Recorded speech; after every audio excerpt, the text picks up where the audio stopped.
Carol, você que convive intimamente por conta de estudar evangélicos e a transformação, você convive o tempo todo com gente que no passado eram trabalhadores ou casados com pessoas que eram trabalhadores da indústria. Exatamente essa classe social, né? Essa classe média baixa da periferia urbana de São Paulo e de outras periferias urbanas, de grandes centros urbanos no Brasil, né? O que as pessoas manifestam sobre trabalho? Você acha que existe um caminho para a esquerda chegar nessas pessoas? É o que a gente veio falando aqui. Se chegar apenas falando sobre a formalização do trabalho, a seletização, já não chega. Porque já são os batalhadores, entre aspas, os chamados batalhadores do Brasil, né? Também tem essa como o Miguel Corrêa do Lago batizou, né? Também tem essa leitura de que, inclusive, a inserção pelo consumo nos últimos anos foi de um esforço individual. Dos 3, 4 empregos que eu me virei para fazer, que eu me virei para ter. Isso já estava colocado. Então, a demanda continua por aí. Qual vai ser o apoio do governo, o apoio estatal, para que esses 3, 4 empregos que eu tenha sejam melhores, ou que eu não precise ter 4, possa ter 3, ou possa ter 2, mas ainda assim eu não quero ter um seletizado, como eu falei aqui, com as amarras. Tem essa leitura, as pesquisas estão mostrando isso, que na verdade a CLT traz amarras em vez de liberdade do trabalhador, né? Que é curioso que isso é uma queixa que os patrões sempre tiveram. Exato. E agora os trabalhadores veem a CLT como amarra, né? E sim, porque, de fato, tem a jornada 6 por 1 é central. Claro. Jornada 6 por 1 é central. Essa conversa é central. Jornada 6 por 1, desvalorização do salário, da base salarial. Para a CLT, você diz, Carol? Não necessariamente voltar para a CLT, mas valorizar as condições da formalização. Né? Porque eu acho que essa questão do tamanho da jornada pega muito. Eu estou aqui com algumas mensagens da nossa audiência. O Emerson Amorim diz que o brasileiro está cada vez mais individualista e isso enfraquece os sindicatos, então que a solução tem que vir de outro lugar. E tem também o Paulo Fernandes dizendo: vocês estão enganados, o trabalhador só é informal porque só sobrou isso para ele. Eu acho que a condição do CLT talvez tenha levado muita gente para a informalidade. O Pedro sempre fala de um motorista de aplicativo que ele conheceu numa viagem. Eu outro dia conversei com uma motorista que me atende aqui no Rio quando eu preciso transportar meus cachorros. Ela faz taxi dog. E eu tive essa curiosidade de perguntar para ela, falar: mas você gosta desse esquema de trabalho? Você faz seus horários? Ela fala: olha, em alguns momentos é muito bom, porque eu realmente consigo definir os meus horários e qual é o dia que eu vou trabalhar e qual é o dia que eu não vou. Mas se eu ficar doente amanhã, eu vou perder esse dia. Se eu ficar 3 dias doente, eu vou perder 3 dias. E eu não tenho nenhum respaldo. Isso me faz falta. Então, eu tenho vontade de voltar para a CLT quando eu penso nisso. Mas é bom que eu consiga fazer meus horários. Então, realmente, essa restrição toda de vai ter que trabalhar 6 dias na semana, só vai ter um para ficar em casa, isso talvez fizesse com que as pessoas olhassem para a CLT com mais desejo de voltar para ela, né? Que você perguntou do campo evangélico, as pesquisas que nós temos feito sobre qualquer recorte ali do campo evangélico, no caso, eu me lembro da específica que a gente faz todo ano com mulheres evangélicas e com mulheres jovens evangélicas, não apenas. É a mesma, não tem nada específico do campo evangélico que apareça, é exatamente isso. A CLT é vista como uma restrição, como um tolimento de uma liberdade de que eu poderia estar organizando meu trabalho, mas claro, com uma demanda de melhores condições, seja formalizado, seja informalizado, melhores condições de trabalho. Então, só ter a formalização em si, per se, não é jogo. Eu acho que isso tem uma coisa que a esquerda de classe média não consegue perceber, que é o seguinte: você ganhar um ou 2 salários mínimos como CLT é mau negócio. Uhum. Se você for uma pessoa inteligente, a maior parte das pessoas são pessoas inteligentes, é claro que nem todo mundo, mas a maior parte você consegue descobrir 2, 3 trabalhos que você é perfeitamente capaz de fazer, uhum, e que você faz aquele dinheiro, ou mais daquele dinheiro, com menos se você vai trabalhar, mesmo que você trabalhe 5 por 1, 5 por 2 numa escala CLT, mesmo que seja 5 por 2, você trabalha de 9 às 5, cara. Não dá para você fazer nenhuma outra coisa na sua vida. Enquanto que, se você consegue 2, 3 trabalhos diferentes, você provavelmente ganha mais do que aqueles 2 salários mínimos, tem menos descontos, o que é uma sensação de que você está ganhando mais em cima do seu trabalho.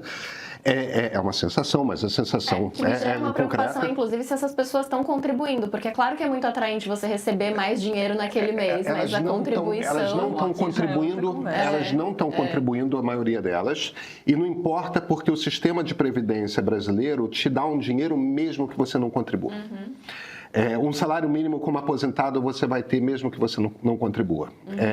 O que é um problema, aliás, entendeu? Porque você piora a qualidade da previdência para quem contribui. E você tira o incentivo a contribuir. E conforme mais gente vai saindo da CLT, você diminui ainda mais o número de pessoas que contribuem. Mas o ponto essencial até porque a CLT é muito cara, entendeu? É muito cara no sentido de que a pessoa que está te contratando está pagando quase o dobro do seu salário, sendo que metade vai para fundo de garantia, vai para um monte de coisas e não para o seu bolso.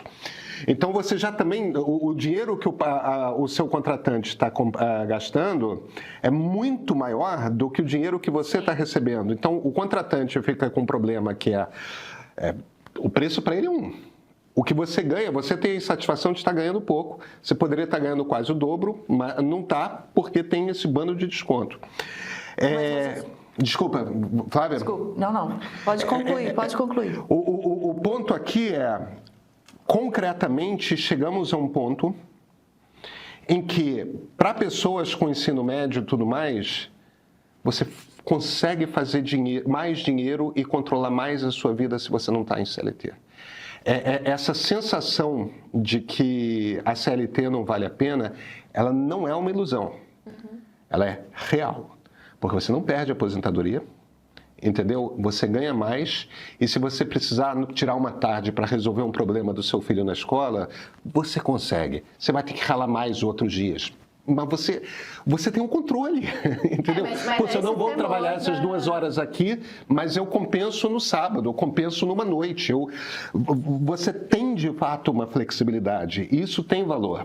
E a CLT não permite você ter esse tipo de coisa. Eu às vezes fico meio... O único temor que a Juliana, que é o exemplo que eu citei, que faz Taxi Dog... manifesta isso, se ela ficar doente, ela não sabe quantos dias ela vai ter que ficar afastada. E aí, na volta, ela vai ter que se virar. E isso, Luísa, é justamente o tipo de coisa que a gente devia contar com a esquerda para repensar como que a gente faz com que este novo tipo de trabalho funcione para o trabalhador.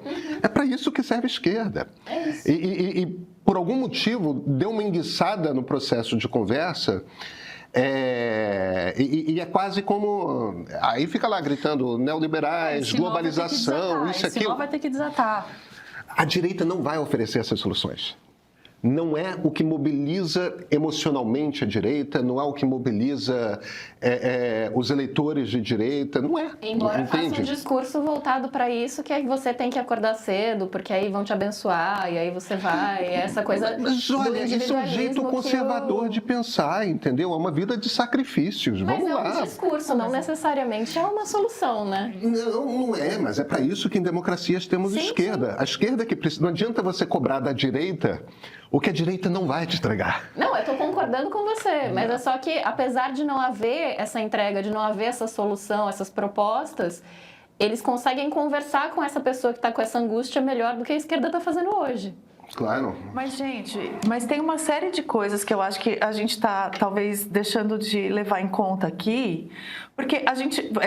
Claro, o primeiro benefício que a gente pensa da CLT é a aposentadoria e tal, mas tem muito mais coisa que a CLT oferece e que está fora desse horizonte, eu acho, das pessoas que fazem essa conta que você fez, Pedro, que é real. Eu não discordo que as pessoas estejam fazendo essa conta, eu só acho que ela é uma auto-enganação, porque... O que ser CLT implica, para a maioria das pessoas, implica ter fundo de garantia, que é lastro para vários outros benefícios, inclusive para você comprar seu primeiro imóvel, para outras... Fundo de garantia é um engodo, a gente já tem essa conversa. Fundo de garantia eu acho que é uma das coisas mais absurdas que existem. Mas vamos lá. Tudo bem, mas deixa eu concluir. Tem vale transporte, vale alimentação. Tem, não porque seja obrigatório, mas porque as empresas, por causa, inclusive, né, de acordos coletivos, acabam oferecendo plano de saúde. Tem 13º, tem férias remuneradas, tem licença maternidade. Gente, licença maternidade é uma das coisas que você presta atenção nas pessoas que reclamam do jeito que os Estados Unidos se organizam. As mulheres têm filho e depois de 2, 3 semanas são obrigadas a voltar a trabalhar. É o que acontece com PJ, com autônomo, com quem é... E ser CLT é uma rede de benefícios sociais e trabalhistas. Não é uma coisa, só essa conta. E veja, a pessoa pode realmente fazer essa conta e olhar para esse conjunto de coisas e falar, não, eu prefiro abrir mão disso tudo e ter o dinheiro na minha mão e resolver o que eu vou fazer com ele. Ao meu tempo, do meu jeito, inclusive o que fazer com o meu tempo, né? Esse é um argumento super legítimo, eu não estou deslegitimando a pessoa fazer essa conta e chegar à conclusão de que prefere ser PJ. Eu só acho que, do lado da esquerda, além de... encontrar um jeito de conversar com essa pessoa e oferecer a ela saídas e jeitos de lutar por direitos diferentes dos que aconteceram de Getúlio para cá, tem uma coisa de auto-engano para mim, que se glamourizou a ideia do empreendedorismo, muito vinculada à ideia da meritocracia, do Deus vai abençoar os meus esforços, que também é legítimo, gente, eu não estou querendo deslegitimizar, estou falando que está glamourizado a ponto de que tem uma geração nova que nunca trabalhou nem CLT e nem PJ, xingando o amiguinho na escola de você é um CLT. Isso está acontecendo, você entra no TikTok, você ouve professores contando que amiguinhos estão xingando uns aos outros, usando o CLT como xingamento. Quer um exemplo de como isso é paradoxo? O Pablo Marçal, ícone do empreendedorismo, inclusive religioso, né, ligado com esse discurso religioso, quando quis ofender o Boulos, tacou a carteira de trabalho na frente dele, como se sendo que o Boulos é professor, certamente já teve uma CLT e o Marçal, se teve, foi lá atrás, porque virou empreendedor e tudo mais. Existe uma confusão, as pessoas... eu não acho que as pessoas estejam com muita clareza do que elas estão abrindo mão. E sequer acho que necessariamente estejam abrindo mão de forma tão unânime. Porque você pega os últimos dados de emprego, 900 mil brasileiros voltaram a procurar emprego. Voltaram a desejar algum tipo de vínculo, né, formal de trabalho. Então, assim, eu acho que tem um grau de ilusão envolvido, sabe? E tem um grau de realidade, tem um grau de pessoas falando, eu prefiro ter o dinheiro aqui e agora porque a vida está muito difícil para eu abrir mão de 27% do meu salário todo mês. E isso é legítimo e é um problemaço, é um problema. A vida está difícil, a vida está cara e o governo ainda não conseguiu dar respostas a isso de forma satisfatória. Não é à toa que a popularidade do Lula está tão baixa. Mas eu acho que tem um grau aí de auto-engano, sim, Pedro. Eu sei que você vai discordar, a gente discorda disso. Não, deixa eu só fazer algumas observações que eu acho... dizendo que vocês dois discordando é o central meio que a gente quer, então tá... Só que não acontece sempre, gente. Eu só faria duas observações, Flávia, que eu acho que não são irrelevantes, que é o seguinte. A primeira, coisas como licença maternidade não são a CLT que te dão. Se você trabalha como PJ numa empresa, você também tem direito à licença maternidade. em quase todas as empresas. Onde você está no sal, e aí não tem mesmo, se você trabalha por conta própria. Então, não é tanto a questão do regime, se você está contratado como PJ ou como CLT. Se você trabalha num Grupo Globo, por exemplo, falando aqui do mundo... falando de ser PJ empreendedor, né? Claro. Aí, se você é Uber... como o exemplo que a Carol estava citando, desculpa, a Luísa estava citando, aí de fato, você depende do trabalho a cada dia. Mas isso não tem tanto a ver com a coisa da CLT. Aí tem a coisa do fundo de garantia. O fundo de garantia é um engodo. Na boa, eu acho que o dia que os trabalhadores começarem a pensar no que é FGTS, vão se tocar de que aquilo é um confisco que o governo faz de um pedaço do seu salário para investir no pior investimento que o sistema bancário brasileiro é capaz de investir e ainda fica ranhetando em que momentos da sua vida você pode pegar aquela poupança obrigatória. Se você tivesse recebendo aquele pedaço de dinheiro todo mês, como parte do seu salário, você poderia escolher fazer uma poupança para dar uma entrada no imóvel ou não, e você ganharia um rendimento muito superior ao FGTS.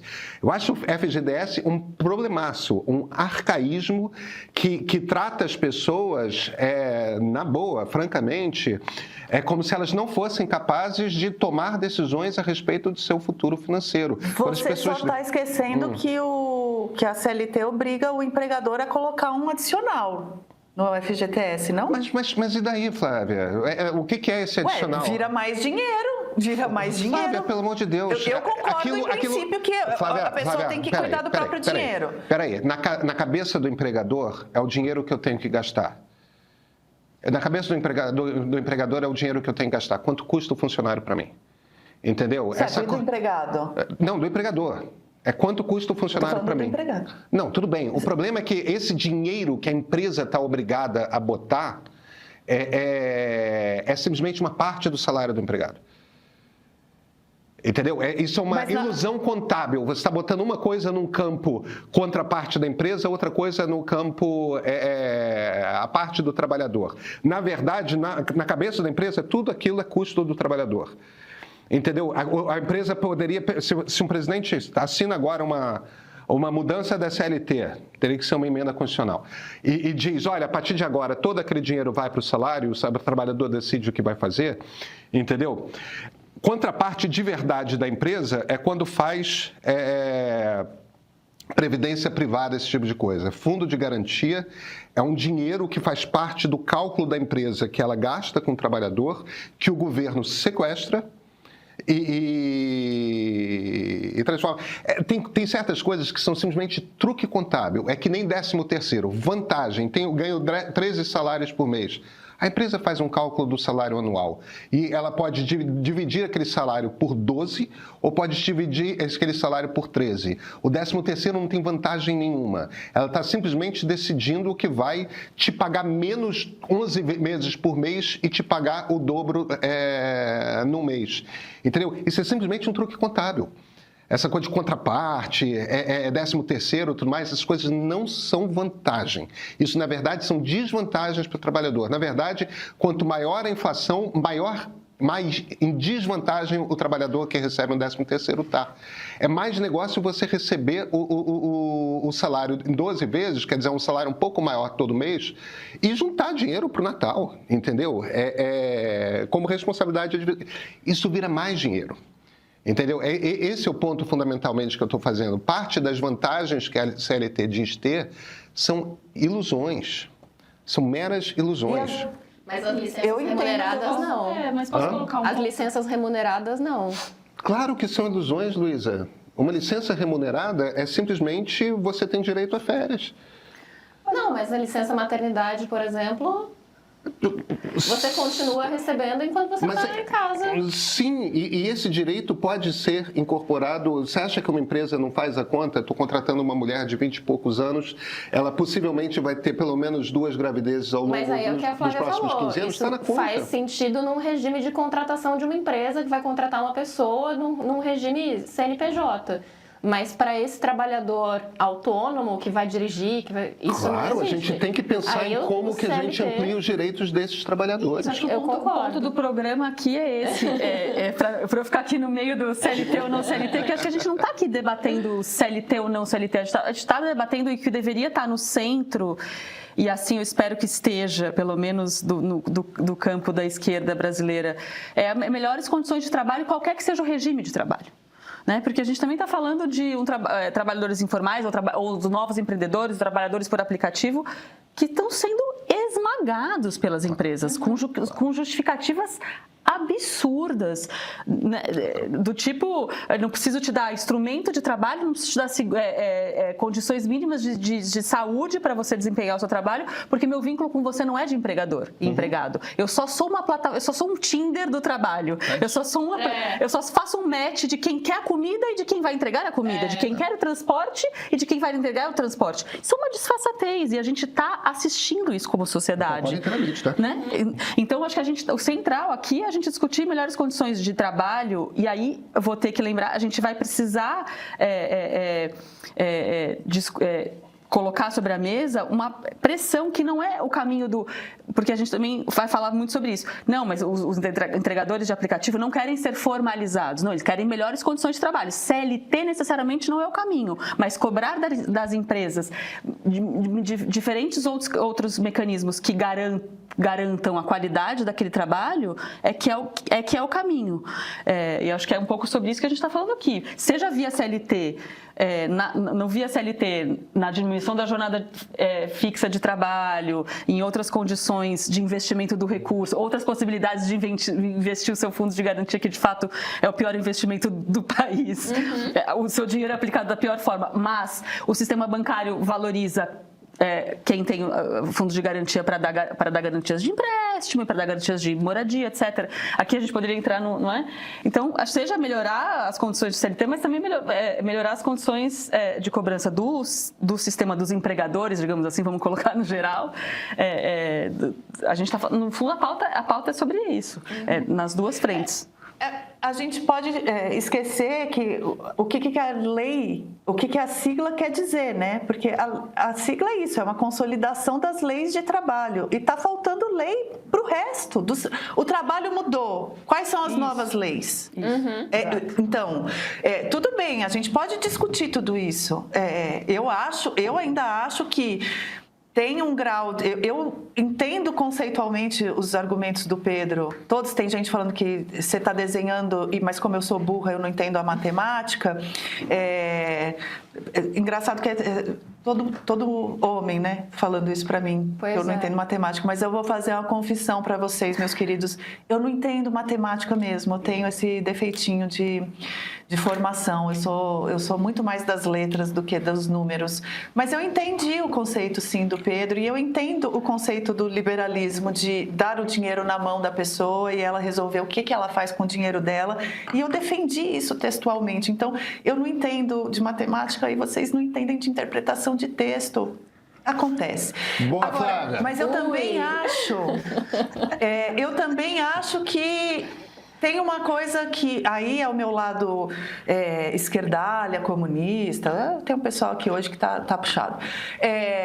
Que eu acho que tem uma coisa de coletividade na briga, que você ir tirando direito, o mercado se autorregula, que eu não consigo acreditar.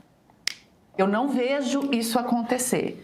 Eu acho que você vai tirando direito, sem colocar novas leis no lugar, sem colocar uma rede de segurança no lugar.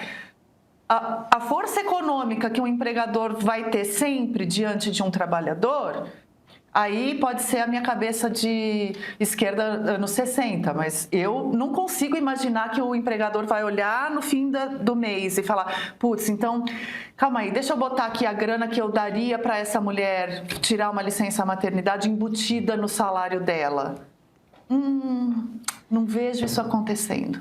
Não vejo. Vejo um ou outro bem intencionado fazendo isso. O empresariado, em geral, o empreendedor que está suando para fechar a conta e tem a oportunidade de pagar menos para o empregado para fechar a conta do seu próprio negócio, não vejo. Flávia, você entende que eu não estou falando de tirar direito de ninguém. E na verdade, o que eu estou falando é em modernizar e se preocupar com o tipo de busca que os trabalhadores estão tendo. Quer dizer, as pessoas querem trabalhar para aplicativo porque, de fato, o aplicativo te dá uma flexibilidade que você não consegue ter em nenhum outro tipo de trabalho. Então, a gente precisa ir lá e regular o aplicativo. Tudo bem, como é que a gente resolve o problema da saúde aqui? Como é que a gente resolve? Vamos negociar algum tipo de seguro obrigatório? A partir do momento que o cara começa a trabalhar como entregador, como motorista de aplicativo, ele passa a ter o direito de ficar doente, sei lá, 1 mês por ano, e aí a plataforma é obrigada a dar um valor médio para ele. Eu não sei qual é a regra, eu não sei como é que é. E isso possivelmente vai fazer com que o preço do serviço aumente, mas é do jogo também. Eu não tô fazendo uma defesa aqui que Adam Smith não faria de que mercados se autorregulam, ponto. Porque Adam Smith nunca falou isso. Isso é uma coisa que menino libertário de internet que nunca leu. Nem Adam Smith, nem David Ricardo, que são os pais fundadores da ciência econômica, leram. O que o Smith faz é que, sim, mercados tendem a se autorregular. Agora, não necessariamente a autorregulação dos mercados é positiva para a sociedade, porque podem se regular na direção de um monopólio. Um monopólio é ruim para a sociedade, então você faz lei que regula o mercado. Liberais acreditam que existe um Estado justamente para impedir que as pessoas sejam oprimidas pelo Estado ou pela iniciativa privada. Então, o ponto que eu estou tentando fazer o tempo todo não é desregularizar, não é desregulamentar, mas é botar a regra certa no lugar certo. E é compreender que a lógica da sociedade e a lógica da economia, a lógica do fazer do dinheiro em 2025 não é a mesma de 1965. O ponto que eu estou fazendo é só esse. A gente precisa de regras novas. Nisso a gente concordou desde o começo do programa. Queria só trazer um ponto aqui que eu me lembrei. É um dado que eu achei muito alarmante, que mostra um pouco isso que a gente está conversando aqui, sobre o novo mundo do trabalho e o papel das empresas. É uma pesquisa recente que saiu em abril da Ação Cidadania Nacional. 1/3 dos entregadores por aplicativo sofrem de insegurança alimentar. Isso é inacreditável. Este é o cenário do Brasil. 1/3 dos entregadores que entregam comida na sua casa sofrem de insegurança alimentar nas suas famílias. Ou seja, não conseguem botar 3 vezes por dia um prato de comida. Não é só, mas a questão é essa, não é só a esquerda que tem uma responsabilidade sobre esse cenário. Quando a gente, como sociedade, aceita que a comida que chega nas nossas casas, ela é entregue por jovens que sofrem insegurança alimentar nas suas residências, 1/3. Esse dado, para mim, é muito alarmante. Vocês já pararam para ver quanto custa uma entrega na sua casa? Custa R$6. Custa R$7. Entendeu? Mas aí a empresa vai dizer que aquele não é o empregador dela. Não, tudo bem. Tudo bem. O problema é o seguinte... alguma coisa sobre isso, como sociedade. O sujeito que pega uma moto, vai num restaurante e gasta meia hora da vida dele estou falando de um restaurante perto, né? Vai lá, espera a comida estar pronta, ensacada, pega aquela comida, bota na motocicleta dele, leva para sua casa, te entrega. Ele gastou meia hora e aí ele vai ter que esperar aparecer outro pedido. A cada meia hora desses, ele está botando R$7 no bolso. Acabou a hora do almoço... Eu não sei se os R$7 vão todos para o bolso dele ou se ele divide isso com o aplicativo. A taxa do aplicativo está inclusa na entrega? É possível que esteja, Luísa. Eu não tenho certeza, mas é perfeitamente possível. Eu acho que é capaz dele botar R$3,50 no bolso. É perfeitamente possível que esteja. Então, no fim das... E olha, ali durante 11 horas da manhã e 2 horas da tarde, ele tem muito trabalho. Então, que ele faça o maior número possível de entregas. Se ele não fizer... E ele vai ter feito o quê? É um trabalho duro pra cacete. É um trabalho... E claro, ele está em cima de uma motocicleta, querendo trabalhar rápido pra cacete, as chances de ele se acidentar são maiores, evidentemente. E como eu disse aqui, eu desconfio que se você apresentar um CLT para ele, ele vai pegar de bom grado. Eu não acho que ele escolheu estar na informalidade necessariamente. Eu acho que o ponto aqui não é nem benefícios. O ponto aqui não é nem se ele aceita ou não, né, Flávia? Nessas condições de trabalho, elas precisam ser melhores. Elas precisam aceitando ou não ser CLT, porque senão a gente usa a desculpa de que, não, no fundo ele quer fazer isso, ele não quer ser CLT. Não. Então, não, né? É isso. Tem que reformar o jeito que a gente pensa trabalho no Brasil e no mundo. O jeito que a CLT é feita tem que reformar. Mas como eu sociedade. acho que tem espaço para conversar sobre se esse fundo de garantia é o engodo, vamos então mudar o fundo de garantia. Se é o 13º é o engodo, vamos mudar. Ok, mas eu acho que tem que ter uma conversa que contemple tanto a formalidade, quanto o empreendedorismo, quanto a informalidade. A esquerda não está sabendo fazer essa conversa e historicamente foi prerrogativa da esquerda fazer, pelo interesse, enfim, natural, pela afinidade com a pauta, e porque é isso, porque não vai ser a direita que vai fazer. Então, alguém tem que fazer. Agora, eu acho que tem um discurso no ar de glamorização do que é esse empreendedorismo, que também é ilusório. Enfim, já me manifestei. já foi. Não acho que seja uma coisa necessariamente ilusória. Eu acho que o Brasil é um país muito difícil para empreendedor. É só isso. Se você é um empresário bem grande, com muitas fábricas, né, dono de um negócio gigante em várias capitais, você encontra dinheiro muito fácil para fazer expansão e tudo mais. Se você é um pequeno empresário, dono de uma padaria, eu não estou nem falando do sujeito que ainda quer virar, né, que quer comprar um segundo carro para começar a ter uma tropa de carros de aluguel, esse tipo de coisa. Não, estou falando se você é dono de uma padaria, conseguir fechar as contas, a quantidade de imposto que você tem que pagar, a quantidade de regrinha que você tem que cumprir, de plaquinha que tem que ter isso e aquilo, e a toda hora fiscal dizendo, olha, você não está a par com a regulação tal que a Câmara Municipal acaba de aprovar e você nem sabia, portanto você tem uma multa aqui, mas se você não quiser pagar essa multa, a gente pode ter uma conversa, tal. A coisa não é feita para ajudar empresário, principalmente pequeno empresário. É uma dureza a vida, sabe, para empresários no Brasil, para empreendedores. E claro que alguém com baixa educação vai ter muito pouca chance de crescer e montar um negócio e tudo mais.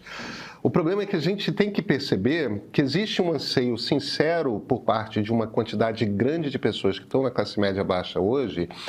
Elas não estão iludidas, entendeu? Elas têm um anseio de poder crescer e elas veem que o caminho para crescer, e elas não estão erradas nisso. O caminho mais fácil de mobilidade... Não, claro que não. O anseio e a ilusão não se excluem. Não, tudo bem, mas o ponto que eu estou tentando fazer aqui, Flávia, não é uma coisa, você tem toda a razão, não é uma coisa uma coisa não exclui a outra. Mas o motivo por que é tão difícil empreender no Brasil, entre outras coisas, está diretamente ligado ao fato de que é muita regra o tempo todo. Regra municipal, então, é um troço insuportável de grande para a pequena empresa. Então, esse anseio existe. Para que ele não seja um engodo, para que ele não seja uma ilusão, a gente tem que trabalhar nas regras para fazer com que seja mais fácil você... A sua vontade é viver por conta própria, é montar um negócio. Como é que a gente, Estado, faz para que seja fácil? Entendeu? Para que seja mais fácil para você. E se existe esse anseio social, a gente deveria estar trabalhando.